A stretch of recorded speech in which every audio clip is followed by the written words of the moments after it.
200 days ago, I started placing the initial building blocks for what would become a thriving ecosystem. But I could not have guessed the magnitude of life that would emerge in only a few weeks and how incredibly diverse this ecosystem would become. 24 hours a day on the land and in the water, every square inch would become a never-ending struggle of life for both plants and animals. Join me on an epic 200-day journey. My first task was to build a false bottom as well as a water feature. I did this using a combination of aquarium filter foam, driftwood, aquarium divider grid, as well as some window screen. Once I had the skeleton, so to say, of my tank completed, I tied everything as well as the backdrop together using expanding foam, the pond-safe kind. I included all the links of the products I used in the video description, and I also have a full detailed build guide for anybody that wants to recreate this tank. 24 hours later, when all the expanding foam had cured, I took my razor blade and shaved off all the shiny outer parts. This is one of the most tedious, but by far most important steps of the entire build process. After a few hours with the razor blade, I took some aquarium-safe silicone and a mixture of sphagnum moss and cocoa peat and lapped it all over the backdrop. After the silicone had cured, I vacuumed off the excess and filled in the dirt section with a combination of Repti soil and horticultural charcoal.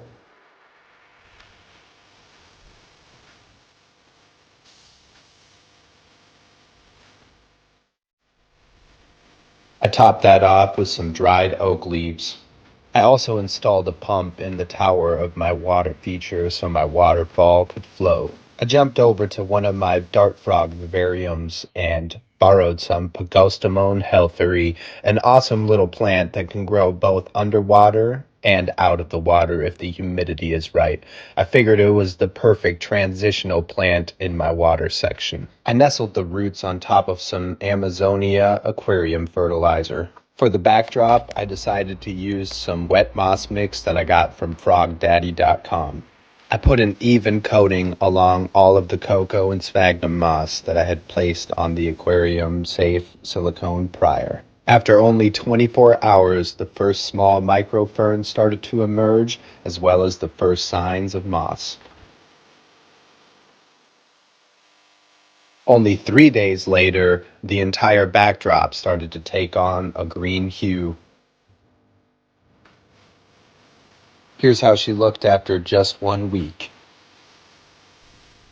3 weeks later, it finally started to look like a planted terrarium.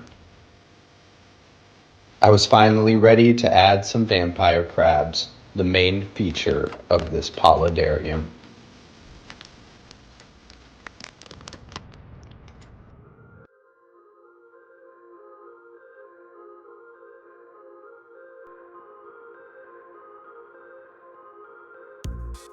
They had come in a package that contained some bamboo leaves, which I decided to keep since they actually do enjoy eating them. I purchased several males and females in hopes of having them reproduce, and then I'd have a never-ending supply of vampire crabs. This one here is a male. You can tell by his striking purple colors as well as his brightly colored yellow backing. They all have brightly yellow and kinda creepy looking eyes, hence the name vampire crabs. They wasted no time exploring their new setup. They did look over every square inch. I decided to give them something to scavenge and introduced a colony of orange springtails. They'll also be beneficial in eating the leftover fish food flakes and other proteins that I sprinkle for them throughout the tank. I'm not sure if it was due to transit or another issue, but one of my male crabs didn't make it, so I had to find him a replacement.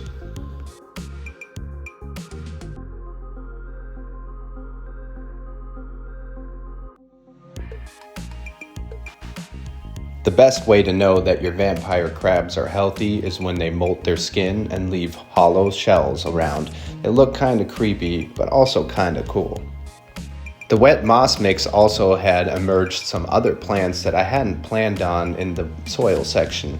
The vampire crabs seemed to like to skirt around the edges the most. You could tell by the little trails that they left behind.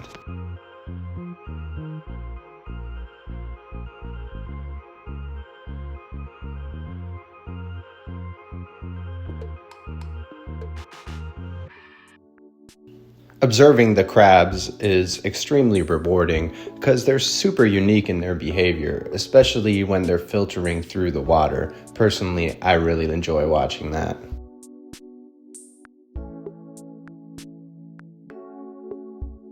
Here, one of the females found herself a nice spot to molt under the Pagostemon helferi, and here's the result a few hours later. Another very interesting feature of the crabs is the way their eyeballs look back at you when you're behind them. For the first few weeks, I really wanted to monitor the water, especially as far as the pH is concerned. I realized that my water feature, especially the driftwood part of my water feature, was causing the water to be slightly acidic, which is a problem since the crabs need that water at about 7.5 pH. I supplemented it with pH up for now, but I would have to find a more permanent solution eventually. An interesting observation was the crabs had started to make little tunnels and burrows by the sand, but this was causing a lot of erosion, so I had to take a spoon and feed some of that sand back up to the bank.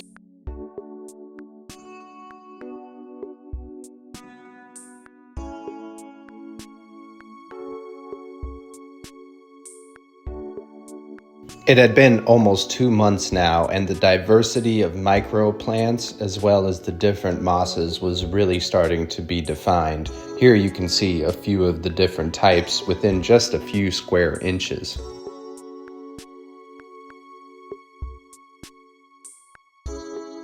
Like most crabs, vampire crabs are scavengers by nature, so it's a good idea to sprinkle some food around the tank for them.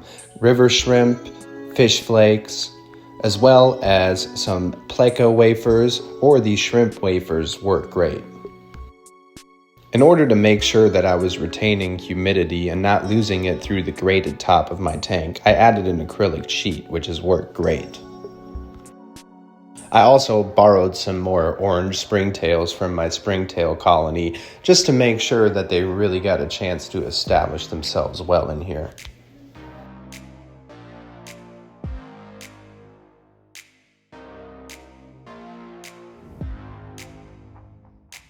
I especially like watching the crabs do their thing in the water.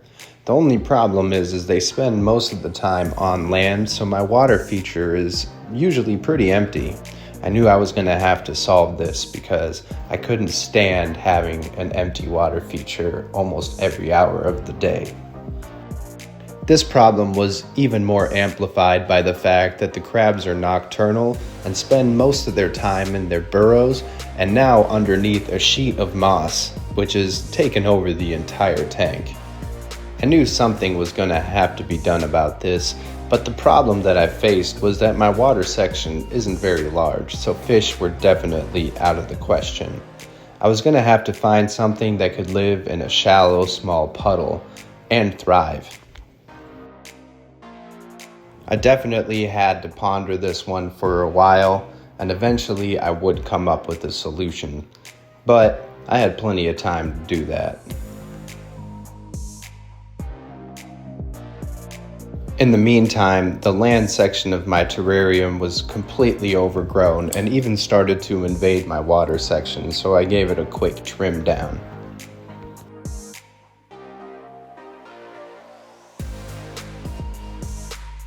Now that my paludarium had gotten a nice haircut, I could finally see the crabs again, who usually like to chill in the very back at the very top.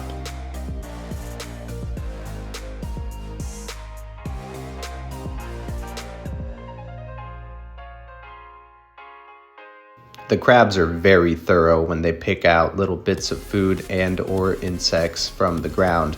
My favorite part is watching their little mouths move around. This one picked something out of his armpit and ate it. He's a nasty little guy, this one. I also finally had a solution to fill up the water section of my terrarium.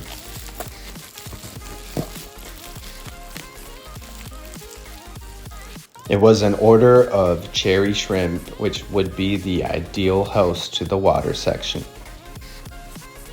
I took a razor blade to the glass and scraped off the algae which had formed on it. I left it in the water for the cherry shrimp to enjoy. And enjoy they did.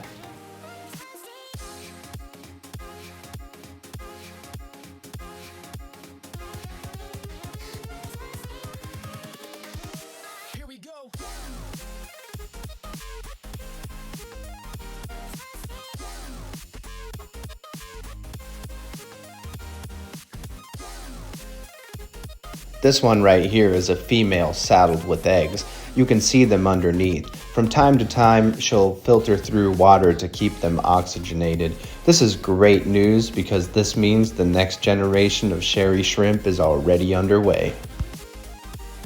Then I noticed something that I would have never imagined. The cherry shrimp started exploring all the way up the water feature, which to me seemed impossible with the vertical angle, not to mention the water stream, which is pretty intense for a small shrimp like that. But these little guys were determined climbers, and sure enough, they actually made it all the way to the top. Here's another molted crab shell, a testament to my excellent husbandry skills.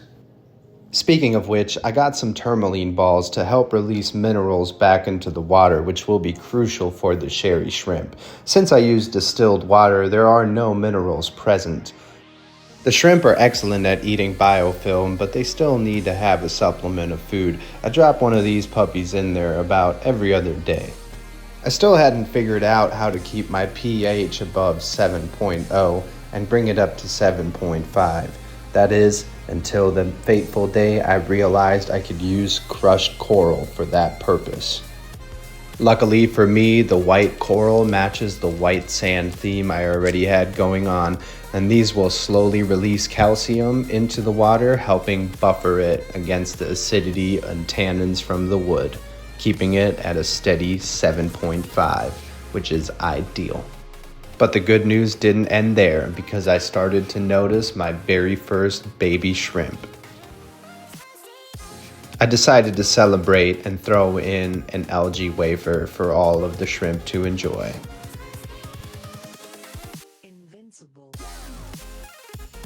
Stepping back and looking at my tank as a whole, everything was really coming together. I don't see my crabs nearly as often now that I have a giant carpet of moss, but there are sure tale signs that they're there. By now, they've developed a full tunnel network underneath the moss wall, which is super cool but kind of frustrating since, like I said, I don't see them that often. Something that I do see a lot and way too much of is all of these unwanted aquarium snails. I knew I was going to have to come up with a solution because I can't help myself from feeding my shrimp. It's too fun to watch. I decided to add some predators to the tank in the form of some assassin snails, who will surely seek out some of these aquarium snails and thin out their numbers. The cherry shrimp welcomed them with open arms and gave them a complimentary shell cleaning to help welcome them to the tank.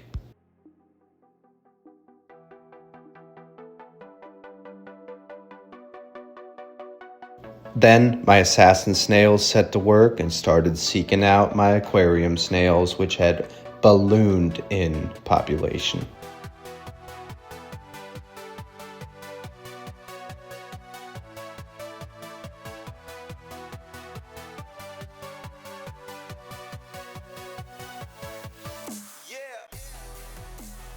One thing that I'm really hoping for is that in the future my vampire crabs will start to predate some of these assassin snails, And they're gonna eventually have to thin out some of my cherry shrimps as well because the numbers are growing extremely quickly.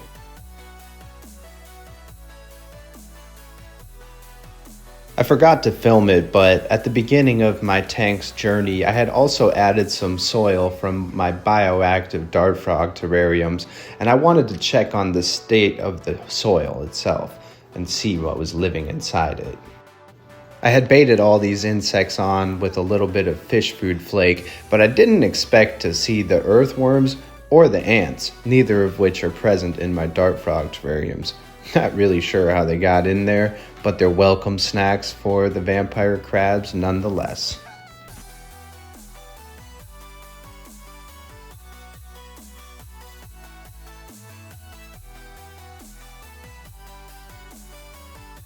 When I finished my observations, I smoothed out the soil and added some more oak leaf litter. My cherry shrimp population was also exploding, giving me a nod of confidence that I finally had my water parameters right. I had not yet found any baby vampire crabs, which was a little disappointing, but I did find this vampire crab nest. It was tucked in well behind my plants. I trimmed a few pieces out of the way, and then I baited them on with a little bit of fish food. I wanted to confirm that there was a female and at least one male in there.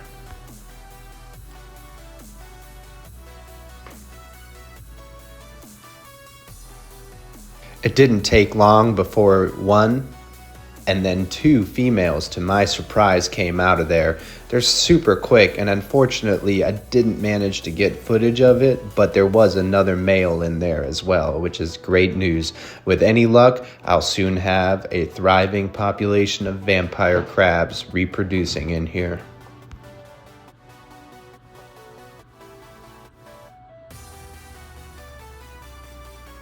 Maintenance on my terrarium is pretty non-existent other than spraying it down twice a day with distilled water and trimming back this plant every other month. You can get a good idea just how efficient the cherry shrimp are at seeking out food. I threw in this algae wafer, and this next timeline all happened within less than 10 minutes. You can see the baby cherry shrimp are also starting to get a little bit of red coloring to them, making them much easier to see. And you can probably tell that I've got an absolute swarm of them now. Getting the cherry shrimp was a great idea in the end. Their population is absolutely skyrocketing, and they seem to really be thriving in here. Eventually, they'll also be a great food source for my vampire crabs.